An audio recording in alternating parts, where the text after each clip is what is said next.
नमस्कार। अभी मौजूद हैं हम फार्मेसन जंक्शन पर और आज हम आपको फार्मेसन जंक्शन घुमाएंगे। ये सदर रोड की तरफ से मुख्य दरवाज़ा है फार्मेसन जंक्शन की तरफ आने के लिए। फार्मेसन जंक्शन उस गेट से जैसे ही अंदर आते हैं तो सामने हमें एक स्मारक दिखता है। ये स्मारक स्वर्गीय ललित नारायण मिश्रा पूर्व रेल मंत्री की याद में बनाया गया है।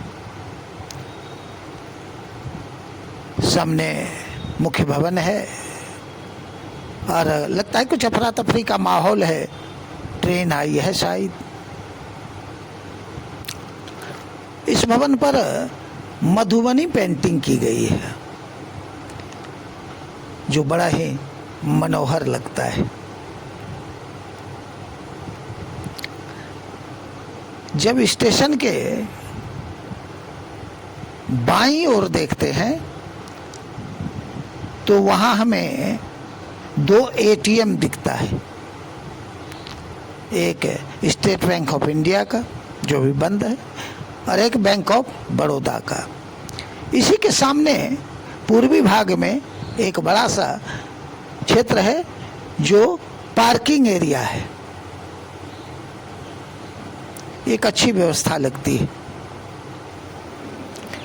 यहीं जब मुख्य भवन के दाएं भाग में देखते हैं तो यहाँ रेल कोच रेस्टोरेंट नजर आता है जो फिलहाल बंद है। आगे एक हनुमान जी का मंदिर है। संजोग बस आज रविवार है तो हर एक रविवार यहाँ श्री राम सेना संगठन के द्वारा निःशुल्क भंडारा चलाया जाता है शाम में।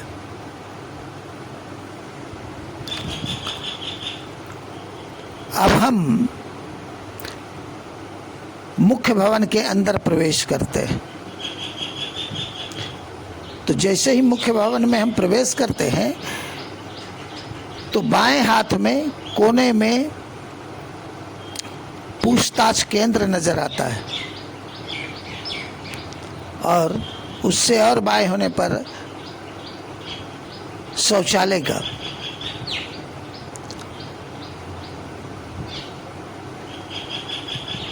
शौचालय की सफाई देखकर मन को अच्छा लगा। जब हम दाईं ओर मुड़ते हैं तो पहले हम जब इस पर जाते थे तो रिटायरिंग रूम हुआ करता था। 2-3 कमरे थे और भी व्यवस्था यहाँ थी, लेकिन लगता है अब इसे ऑफिस में परिवर्तित कर दिया गया है। उसी से सटे ये काउंटर है, टिकट काउंटर। 1, 2, 3 काउंटर यहाँ है। आरक्षण भी यहाँ होता है। अब यहाँ से निकलकर हम 1 नंबर प्लेटफॉर्म पर आते हैं। एक अच्छी बात, ट्रेन नंबर और कोच पोजीशन दिखाने के लिए इंडिकेटर लगाया गया है। ये 1 और 2 नंबर प्लेटफार्म दोनों पर दिखाई दिया है। यहाँ जो सुविधा उपलब्ध है उसमें लेडीज और जेंट्स वेटिंग हॉल है।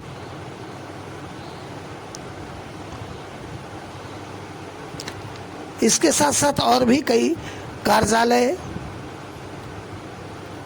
प्लेटफॉर्म नंबर 1 पर मौजूद हैं। साथ ही लोगों के खाने पीने की चीज़ें भी आसानी से उपलब्ध। ऐसे कई सारे स्टॉल यहाँ मौजूद हैं।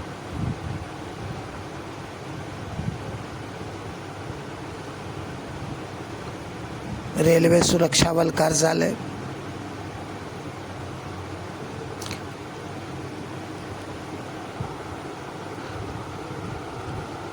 यहाँ पानी के लिए लायंस क्लब के द्वारा शुद्ध पेयजल की व्यवस्था की गई है, लेकिन यहाँ रेलवे के तरफ से भी इसकी व्यवस्था है। अब हम चलते हैं अन्य प्लेटफार्म के तरफ।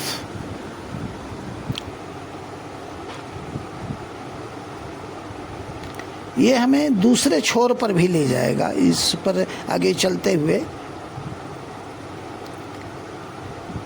ये है फॉरबिसन जंक्शन प्लेटफार्म नंबर 2 और यहाँ हम प्लेटफार्म नंबर 3 देखते हैं जहाँ एक गुड्स ट्रेन खड़ी है।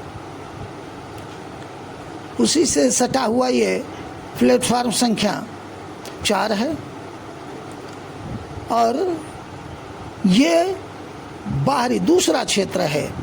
दूसरा क्षेत्र कहने का मतलब पुराना जो बस स्टैंड का एरिया था उस तरफ का क्षेत्र है। ये एक व्यवस्था की गई है कि इस तरफ भी टिकट काउंटर बनाया गया है। यहाँ भी रिजर्वेशन की सुविधा है। हालांकि आपको ये बंद दिख रहा होगा, लेकिन रविवार को 2 बजे के बाद ये बंद हो जाती है। एक सुविधा दोनों तरफ से होने से लोगों की परेशानी बहुत कम हो गई। यहाँ हमने देखा है समय सारणी को, लेकिन हमने अपने तरफ से भी एक समय सारणी तैयार की हो जिससे आपको जानने और समझने में सुविधा हो। इसमें जो डेली 5 जोड़ी ट्रेनें कटिहार और जोगबनी के बीच चलती है वो तो है ही। सदाबहार सीमांचल एक्सप्रेस है ही।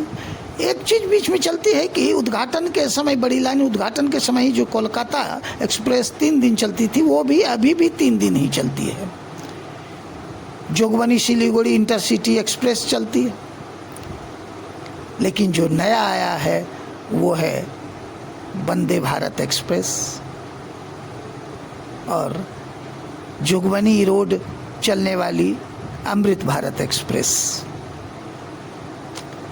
अब आपको दिखाते हैं कि फारबिसगंज दरभंगा रेलखंड पर क्या है। तो यहाँ भी एक जोगबनी से दानापुर भाया दरभंगा चलती है जो प्रतिदिन है। उसके साथ साथ रक्सौल के लिए सप्ताह में 2 दिन है।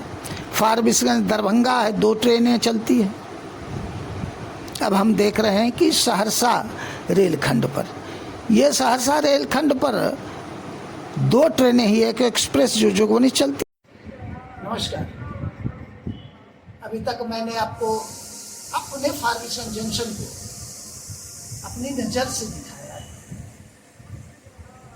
मन में कुछ शंकाएं रह गई, कुछ उलझने रह गई। इसे दूर करने के लिए मैं आज अपने मित्र के पास आया जो चैम्बर ऑफ कॉमर्स अररिया के सेक्रेटरी हैं, साथ ही Forbesganj chemist and druggist association के प्रशासनिक सचिव भी हैं, साथ ही फारबिसगंज स्टेशन परामर्श दात्री समिति के भूतपूर्व सदस्य भी रह चुके हैं। तो अब आइए मैं आपको मिलवाता हूं राकेश रोशन जी से। नमस्कार सर। ऐसा है कि फारबिसगंज स्टेशन पर एक छोटा सा डॉक्यूमेंट्री है मेरा, और मैंने फारबिसगंज जंक्शन को बहुत दिनों बाद बड़े नज़दीक से घूम घूम कर देखा। कुछ जगह और कुछ बातें जो मेरे मन में कहीं कहीं लग गई, वो आपसे जानने के ख्याल से आपके पास आया। धन्यवाद, स्वागत। धन्यवाद, बहुत बहुत धन्यवाद कि आपने समय दिया। सर ऐसा है कि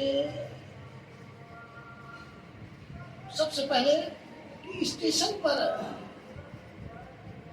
रिटायरिंग रूम हुआ करता था,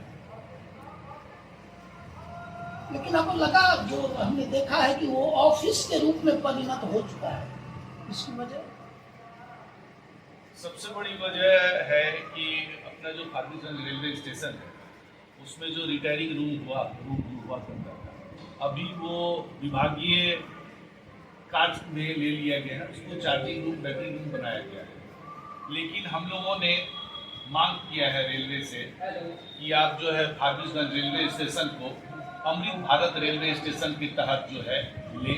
अमृत भारत रेलवे स्टेशन जैसे बनेगा तो उसमें जो है आपका retiring room, AC retiring room और सब कई सारी सुविधाएं स्वाभाविक तौर पर मिलेंगी। तो जब तक नहीं मिला है अमृत भारत स्टेशन का दर्जा फारबिसगंज को या वो स्टेशन के तहत नहीं आया है तब तक थोड़ी परेशानी। एक और बात करनी है कि ये वंदे भारत ट्रेन चली, बहुत अच्छी बात, बधाई हो। अमृत भारत के तहत इरोड तक एक ट्रेन जोगबनी से हमारी चली। क्या ऐसा नहीं लगता है कि ये जो बड़ी लाइन की शुरुआत के साथ जो कोलकाता के लिए हमारी ट्रेन चली थी सप्ताह में 3 दिन, अभी भी 3 दिन ही है? इसका सबसे बड़ा कारण जो है अपना लीफ लाइन और सीक लाइन। आपको जैसा कि मालूम होगा किसी भी ट्रेन को चलाने के लिए जो है उसकी बाकी की व्यवस्थाएं भी करनी पड़ती है, जैसे साफ सफाई, मेंटेनेंस। उसके लिए लीफ लाइन सीक लाइन होता है जो कि अपने जोगबनी में पास के ही जोगबनी स्टेशन रेलवे स्टेशन बन रहा है। मोटा मोटी 2/3 काम हो चुका है, थोड़ा काम बचा हुआ है। रेलवे के अधिकारियों के अनुसार जो है दिसंबर या जनवरी माह तक जो है वो कंप्लीट हो जाएगा। जैसे ही आपका पिट लाइन सीक लाइन कंप्लीट हुआ, कई और ट्रेनें आप तो चित्तू के लिए बोल रहे हैं, चित्तू तो होगी सप्ताह में 6 दिन होने वाली है। उसके साथ ही जो है आपको कटिहार अमृतसर अमरपाली एक्सप्रेस जो है उसका एक्सटेंशन जोगबनी तक होना है। कटिहार पटना इंटरसिटी उसका एक्सटेंशन जोगबनी तक होना है और कई सारी ट्रेनें हैं। यहाँ तक तो आप ठीक है, लेकिन सर जो नई रेल लाइन गलगलिया के लिए, अररिया से गलगलिया के लिए, तो कटिहार से चूंकि वो दे दी गई है सिलीगुड़ी के लिए भाया अररिया, लेकिन जो हमारी फारबिसगंज से भाया कटिहार जाती है उसको अब तक गलगलिया के लिए नहीं, बहुत जल्द जो है आप देखेंगे, बहुत जल्द इसका भी ये हो गया हुआ है सारा। कोई भी चीज एक दिन में नहीं होता है, बहुत जल्द जोगबनी से जो अपना Siliguri intercity train express train है वो अब नई रूट से चलेगी। इससे सुविधा हम लोग आम यात्रियों को भी होने वाला है। कम से कम 2 से 2.5 घंटों का जो है बचत होगा। बहुत जल्द देखिएगा इसका परिणाम आएगा और नई रूट से हमारी ट्रेनें चलेंगी। ठीक है, यहाँ तक तो आपकी ठीक बात है, लेकिन एक हम लोग पहले भी देखते थे, बहुत कम उम्र से देखते रहे कि सहरसा लाइन में मतलब 5-6 जोड़ी ट्रेनें चला करती थी। अभी वो 1 और 2 जोड़ी पर आकर सिमट गई, जबकि बड़ी लाइन शुरू हो गई, विद्युत का जो परिचालन होना चाहिए वो शुरू हो, उसके बावजूद ऐसा क्यों? इसमें कुछ तो विभागीय स्तर पर लापरवाही बरती जा रही है, बड़ी और सबसे बड़ी बात है कि सहरसा ट्रेन जो है वो इसी रेलवे के अंतर्गत आती है और फारबिसगंज रेलवे स्टेशन जो है NF रेलवे के अंतर्गत। अब जो इसी रेलवे के जो अधिकारी उधर से स्टाफ आएंगे, गार्ड हो गए, ड्राइवर हो गए, उनके लिए यहाँ रहने की व्यवस्था नहीं है। अभी आपको पता होगा जब आप स्टेशन आप घूमे हैं तो देखे हुए अभी रनिंग रूम बन रहा है, 20 बेड का कंप्लीट AC से सुसज्जित जो है अपना रनिंग रूम बन रहा है रनिंग स्टाफ के लिए। बनते ही देखिएगा, और अच्छा पहला एक है, अब दूसरा क्या है, सुभाष चौक पे लगभग 20-22 मीटर का जो है अलाइनमेंट बचा हुआ है।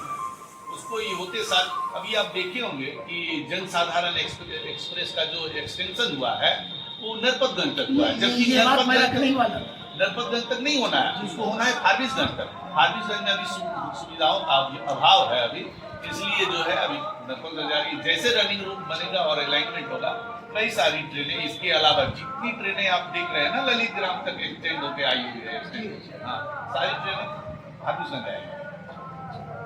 तो जब आप ये कह रहे हैं तो प्लेटफार्म की संख्या पहले के बनिस्पत मीटर की ये समय के बनिस्पत, मेरा कहना ये है कि प्लेटफार्मों की संख्या एक तरह से मैं कम देख रहा हूँ।